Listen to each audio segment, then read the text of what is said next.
আসসালামু আলাইকুম, সবাই কেমন আছেন? আলহামদুলিল্লাহ, আশা করি সবাই ভালো আছে। এই জিনিসটা হয়তো অনেকেই চিনেন, এটাকে কীভাবে খাওয়া যায় হয়তো অনেকেই জানেন না। তাই আজকে কাঁকরোল দিয়ে আমি মজার ভর্তা করবো। এই কাঁকরোলটা দিয়ে এই দেখুন, বাজার থেকে কাঁকরোল নিয়েছি। সেজন্য কাঁকরোলটাকে প্রথমেই ভালো করে ছিলে নিতে হবে। এটা ছিলা দিয়ে কাঁকরোলটাকে এরকম করে ছিলে নেবো আমি।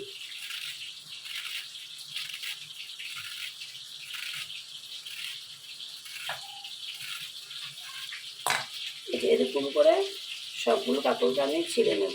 এই যে দেখুন, আমার সবগুলো কাঁকরোল শিলা হয়ে গিয়েছে। দেখুন দেখতে কত সুন্দর হয়েছে। এখন কাঁকরোলগুলোকে আমি পিস পিস করে নেব।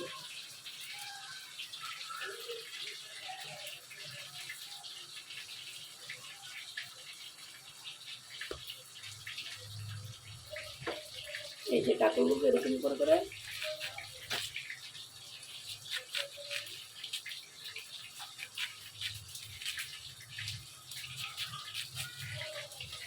এই যে কাঁকরোলগুলোকে এরকম করে পিস পিস করে নেব। দেখুন কত সুন্দর হয়েছে পিসটাকে। এরকম পুরো রেখে রেখে আমি কাঁকরোলগুলোকে সবগুলো কাঁকরোল কেটে নেব। এই যে সবগুলো কাঁকরোল আমি ভেবে পিস পিস করে কেটে নিয়েছি। এখন ধুয়ে পরিষ্কার করে নেব। হলুদ এবং মরিচের গুঁড়া, লবণের গুঁড়া দিয়ে এটাকে ভালোভাবে মাখিয়ে নেব। এই যে হলুদ লবণ দিয়ে ভালোভাবে মাখিয়ে নিয়েছি। এখন এটাকে তেলে ভেজে নেব। ভাজানোর চুলা একটি প্যান বসিয়ে দিয়েছি, তেল দিয়ে গরম করে নিয়েছি। এখন এই কাঁকরোলটা আমি এর ভিতরে দিয়ে দিব,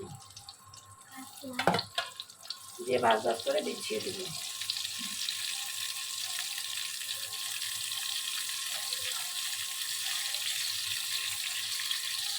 কাঁকরোলগুলোকে ঢাকনা দিয়ে ভালোভাবে ভেজে নেব। এই যে কাঁকরোলগুলো একটু বাজে গেলে আর একটু ভালো করে একবার উল্টিয়ে নেব। দুটো ভালোভাবে ভেজে নেব, লাল লাল করে। কাঁকরোলগুলো আমি বেজে রেখেছিলাম। এখন এগুলো ভালোভাবে হাত দিয়ে এভাবে চটকে নেব। এই দেখুন কাঁকরোল আমি কি চটকে নিয়েছি। এখন এখানে আমি দুটা ভাজা মরিচ এবং আধা চামচ পরিমাণ লবণ দিয়ে দেবো। কারণ কাঁকরোলে আগে লবণ দেওয়া ছিল, এই জন্য আধা চামচ পরিমাণ লবণ এটাকে ভালোভাবে পিষে নেব। পিষা হয়ে গিয়েছে। এখন এই পর্যায়ে দিয়ে দেবো ভেজে রেখেছিলাম ভাজা পেঁয়াজ, দিয়ে ভালোভাবে মেখে নেব। এখানে ধনেপাতা কুচি রেখেছি, ধনেপাতা কুচি দিয়ে দেবো। দিয়ে সবগুলো একত্রে ভালোভাবে মিশিয়ে নেব। নিয়ে এখন সবগুলো করে মাখিয়ে নেব। এই যে দেখুন, আমার ভর্তাটা তৈরি হয়ে গিয়েছে।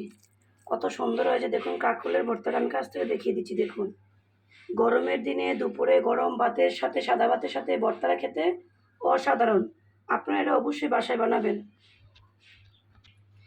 এই যে ভর্তাটা আজ বানিয়ে নিলাম, আপনাদের সাথে শেয়ার করলাম। আপনারা অবশ্যই বাসায় বানিয়ে খাবেন, খেতে অসাধারণ গরম ভাতের সাথে। আজ এই পর্যন্তই। আল্লাহ হাফেজ।